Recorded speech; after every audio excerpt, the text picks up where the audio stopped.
Attitude کے معزز ناظرین کو السلام علیکم۔ ناظرین محترم، یہ 15 نومبر 1938 کی بات ہے جب قائد اعظم محمد علی جناح کی صاحبزادی دینا جناح نے نیول واڈیا نامی ایک پارسی نژاد عیسائی نوجوان سے شادی کر لی۔ یہ بات حقیقت پر مبنی ہے کہ جناح اس شادی سے خوش نہیں تھے۔ انہوں نے اپنے طور پر دینا جناح کو اس شادی سے باز رکھنے کی تمام کوششیں کی، مگر یہ بات بھی حقیقت ہے کہ شادی میں شرکت نہ کرنے کے باوجود وہ اپنی بیٹی کی زندگی کے اس اہم دن پر گلدستہ بھیجنا نہیں بھولے۔ انہوں نے یہ گلدستہ اپنے ڈرائیور عبدالحی کے ذریعے بھجوایا تھا۔ دینا جناح محمد علی جناح کی اکلوتی صاحبزادی تھیں۔ 1929 میں صرف 10 برس کی عمر میں وہ اپنی والدہ رتی جناح کے سائے سے محروم ہو گئی، جس کے بعد محمد علی جناح نے فیصلہ کیا کہ وہ ہندوستان کی بجائے انگلستان میں سکونت اختیار کریں۔ چنانچہ وہ اپنی بہن فاطمہ جناح اور دینا جناح کے ساتھ لندن منتقل ہو گئے۔ محمد علی جناح نے دینا کو کانونٹ اسکول میں داخل کروا دیا، مگر انہیں 1934 میں ہندوستان لوٹنا پڑا۔ ان کی واپسی سے پہلے ہی ممبئی کے مسلمانوں نے انہیں اپنی زندگی کے لیے مجلس قانون ساز اسمبلی کا رکن منتخب کر لیا تھا۔ چنانچہ واپس آتے ہی وہ سیاسی سرگرمیوں میں بری طرح مصروف ہو گئے اور ان کا اور محترمہ فاطمہ جناح کا زیادہ تر قیام دہلی میں رہنے لگا۔ 1936 میں محمد علی جناح نے دینا کو بھی ہندوستان واپس بلا لیا۔ انہوں نے اپنی مصروفیات کے پیش نظر دینا کے لیے یہ فیصلہ کیا کہ اسے اس کے ننیال میں چھوڑ دیا جائے۔ یہ فیصلہ اس حوالے سے تو بڑا اچھا ثابت ہوا کہ دینا کو ایک محبت سے بھرپور فضا میسر آ گئی، مگر اس حوالے سے بڑا نقصان دہ ثابت ہوا کہ وہ آہستہ آہستہ ایک سراسر غیر اسلامی ماحول میں ڈھل گئیں۔ سر ڈنچا پیٹٹ اور لیڈی پیٹٹ پارسیوں کے انتہائی معزز ارکان میں شمار ہوتے تھے۔ ان کا خاندان بہت ہی آزاد خیال اور جدت پسند واقع ہوا تھا۔ دینا آہستہ آہستہ اس ماحول کے رنگ میں رنگتی چلی گئی اور اس کا نتیجہ یہ نکلا کہ وہ رفتہ رفتہ اسلام اور اس کی رسوم و رواج حتیٰ کہ اپنے والد کے اصولوں سے دور ہٹتی چلی گئیں، یہاں تک کہ انہوں نے ایک پارسی نژاد عیسائی شخص نیول واڈیا سے شادی کا فیصلہ کر لیا۔ جب قائد اعظم کو اس صورتحال کا علم ہوا تو انہیں سخت فکر لاحق ہوئی۔ انہوں نے پہلے تو خود دینا کو اس روش پر چلنے سے روکنا چاہا، انہیں سمجھایا بجھایا، افہام و تفہیم سے کام لے کر اسے اپنے خیالات پر نظر ثانی کرنے کی ترغیب دی۔ اس کے بعد انہوں نے مشہور مسلمان رہنما مولانا شوکت علی کے ذمے یہ کام لگایا کہ وہ دینا کو اسلام کے اصولوں اور ان کی اہمیت سے روشناس کروائیں، مگر وہ بھی اپنی تمام تر کوششوں کے باوجود دینا کے خیالات میں تبدیلی پیدا کرنے میں ناکام رہے۔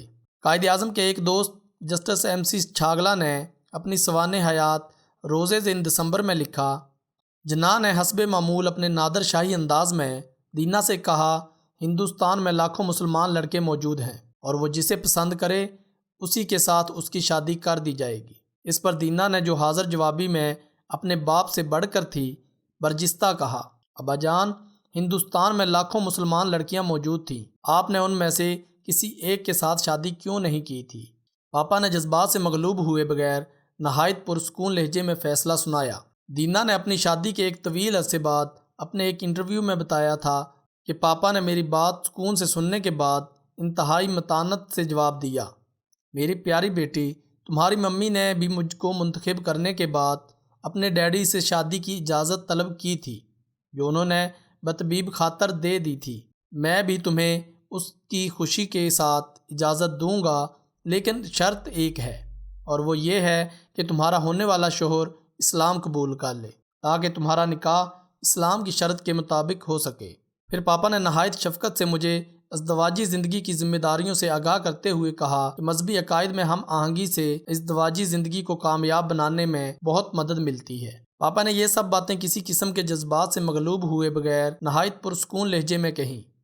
مجھے خوب معلوم تھا کہ پاپا کا ایک ایک لفظ معنی رکھتا ہے۔ میں نے دل میں کہا کہ یہ میری زندگی کا پہلا فیصلہ کن مرحلہ ہے۔ میں نے پاپا سے وعدہ کیا کہ میں اپنے شوہر کے اسلام قبول کرنے کے لیے کوئی کسر اٹھا نہ رکھوں گی، اور اگر ضرورت پڑی تو اس سلسلے میں پاپا کی رہنمائی بھی حاصل کروں گی۔ جب میں نے مسٹر واڈیا سے شادی سے پہلے اسلام قبول کرنے کے متعلق کہا تو انہوں نے ایسا کرنے سے صاف صاف انکار کر دیا۔ اب میرے سامنے دو ہی راستے تھے، یا تو میں اپنے باپ کی خواہشات کے مطابق مسٹر واڈیا سے شادی کرنے سے انکار کر دوں یا مسٹر واڈیا سے شادی کر کے باپ کی ناراضی مول لے لوں۔ میں نے دل میں کہا واڈیا سے شادی کر لینی چاہیے، باپ آخر باپ ہے، چند دن، مہینے، ہفتے یا زیادہ سے زیادہ چند ماہ ناراض رہنے کے بعد خود بخود مان جائیں گے۔ چنانچہ میں نے ایک دن پاپا کو اپنے اس ارادے سے مطلع کر دیا۔ میری باتیں سننے کے بعد پاپا نے برف کی سی ٹھنڈک کے ساتھ مجھے مخاطب کرتے ہوئے کہا، بیٹی تم جانتی ہو کہ تمہارے سوا میری اور کوئی اولاد نہیں۔ مجھے تم سے جتنی محبت ہے اس کا اندازہ لگانا تمہارے لیے ممکن نہیں۔ میرا بیٹا بھی کوئی نہیں،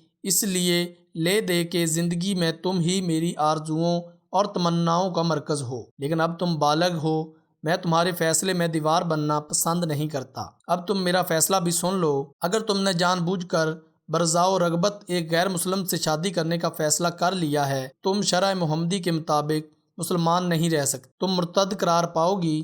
اسلام خون کے رشتوں کو قبول نہیں کرتا، اس لیے اس کے بعد تم میری اصطلاحی بیٹی تو شاید کہلا سکو، لیکن در حقیقت تم میری بیٹی اور میں تمہارا باپ نہیں رہ سکتا۔ اس لیے اس فیصلے کے بعد جو ہی تم میرے گھر کی چار دیواری سے باہر پاؤں رکھو گی، تمہارے اور میرے درمیان تمام تعلقات منقطع متصور ہوں گے۔ تھوڑی دیر توقف کے بعد پاپا نے قدرے جذباتی لہجے میں کہا، کاش میں تمہیں تمہارے فیصلے سے باز رکھ سکتا، کاش تمہیں معلوم ہوتا کہ میرے سینے میں باپ کے دل کی جس کی ایک ہی بیٹی ہو کیفیت کیا ہے، لیکن میں اسلامی احکام کے آگے اپنے آپ کو بے بس اور لاچار پاتا ہوں۔ یہ کہہ کر پاپا گردن جھکائے ہوئے میری سسکیوں کے درمیان اپنے بیڈ روم میں چلے گئے۔ جب میرے پاپا مجھ سے یہ گفتگو کر رہے تھے تو ان کی آنکھیں، ان کا چہرہ کسی اور ہی دنیا کے نظر آتے تھے۔ قائد اعظم کے بیشتر سوانح نگاروں نے، جن میں سٹیلے وولپٹ تک شامل ہیں، یہ لکھا کہ قائد اعظم نے شادی کے بعد اپنی لاڈلی بیٹی سے کبھی گفتگو نہیں کی۔ بعض مصنفین نے یہاں تک لکھا کہ جب قائد اعظم شدید علیل ہوئے اور ان کے زندہ بچنے کی کوئی امید نہ رہی تو دینا نے باپ سے ملاقات کی خواہش کا اظہار کیا، مگر قائد اعظم نے